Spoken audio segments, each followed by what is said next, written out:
we're talking drums, specifically drum replacement and how you can use Drum GPT just to thicken up your drum sound. So let's go into this project I have in Logic right now. I had an awesome drummer in the studio. His name is Jack Bennett. He's an absolute beast. I've got the whole thing subbed out on this one track. So I've got 1, 2, 3, 4, 5, 6, 7, 8, 9, 10, 11, 12. 12 mics on this kit, okay? Here, I'll play a little bit of it in the context of the song.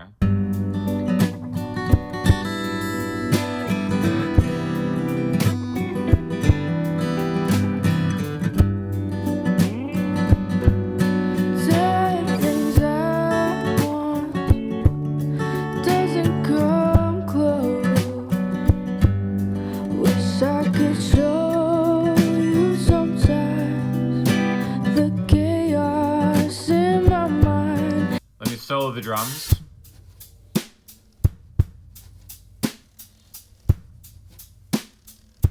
So again, not a lot of processing has been done on the drums themselves.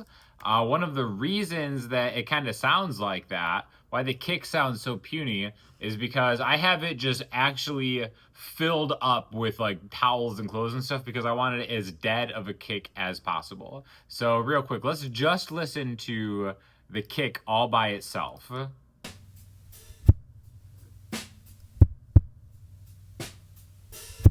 Nothing going on, right? It's just, it's there. It's professionally recorded. It doesn't really have like a lot of low end body and oomph. So what I'm gonna do is I'm gonna replace this. I'm actually gonna double it, not replace it. And first we need a kick sample that we wanna go to. So let's go to fader and then let's type in the type of drum replacement that we want, all right? So I'm gonna describe the type of kit that I want, all right? So let's go here. I need something with a thick, heavy kick drum. And then let's see what it comes back with. All right, it just built me a full kit, so I'm gonna download this as different WAV files, all right? So now when I go to my downloads folder, I have this right here. This is the kit that Fader has made me. We can listen to the claps. It makes me a full kit. I only want that kick. Sounds good. That's like a thick, heavy kit, okay? So what I'm gonna do is I'm going to highlight my kick track. I'm in Logic. Other DAWs have a similar version of this. We're just going to use Logic as a reference, but they all pretty much work the same way. I'm going to press Control-D, okay? So now, this brings up the drum replacement and doubling menu right here, okay? So what this does is it'll take all the transients, as you can see here. These are just like the transients of that kick. That's zoomed in super, super far, right? Again, great drummer. You can see I was using the Shure Nexodyne kick mic, which does a really good job of just capturing the kick. There's not a lot of bleed right there. As you can see, just the hits are right there. So I don't want to replace it. I want to double it. All right. So I'm just going to say, you get basically, if you don't have as clean of a recording, you can set the threshold. And what it's going to do is it's going to turn all of that into a MIDI instrument, right? So you can see that every single one of those kicks has now been turned into MIDI, all right? Now, I've done this on my own before, and one of the reasons of working with a great drummer is the dynamics are pretty much intact, right? So if you look at the velocity, right now it's just set up to be just not even a sound, like a sine wave or whatever, right? Gotta shout out Logic for doing such a great job at that. But if you just look at the velocity, 97 there, 90, 90, 86. So they're all pretty well within the same threshold. But what we need to do is we need to add that Drum GPT sample into here. So I'm going to go to Quick Sampler. Again, every DAW has like their own version of this. And now it's asking me to drop in the kick file that we just have, right? So I'll go back to my downloads folder. This is the kick that I want. Here, let me move this around because I want you to see this part because we want this to be optimized. So I'm gonna drag up into Quick Sampler. I can go original or I can go optimize. Optimize just kind of cleans up the sample for you, right? So this is the new kick, okay? Now, It still doesn't have quite as much depth as I wanted it to, so that's a really quick, easy fix. So all I have to do is I can take the coarse pitch on this, and check this out. Lowering it.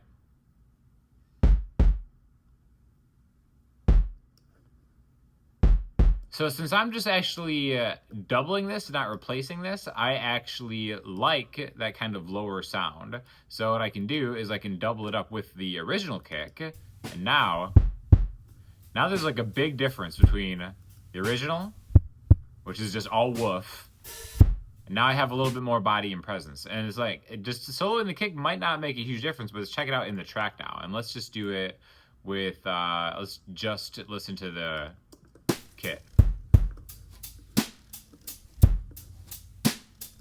And this isn't really with much processing at all going on this at all, right? So now if I take this in the time clips of the track.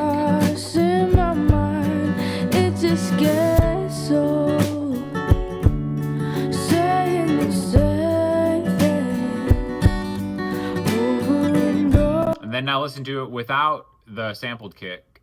Over again, I stopped talking instead. With it.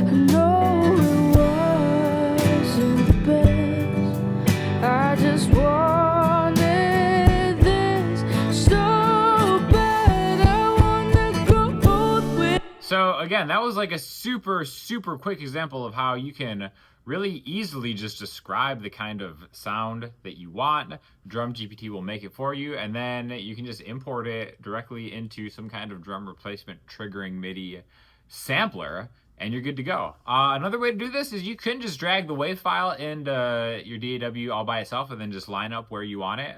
But as you can see, I just did that example in like 6 minutes. I'm putting that all together. So really, really easy way to just kind of beef up an existing acoustic drum kit recording as compared to, you know, just kind of like building all this stuff from scratch. So I think that's where the best drum sounds come, because you have so much of the analog feel of having a good drummer with like cool mics, and like you get the character, all the preamps, but you can still add after the fact some of the stuff that just makes it a more polished, fuller sound. So let me know if you guys have any questions and you want to see more about this, whether it's, you know, just different tricks you can do in Logic or different just recording tricks and stuff that you can do in general. If you have any questions on how I record any of this, would love to help you guys out.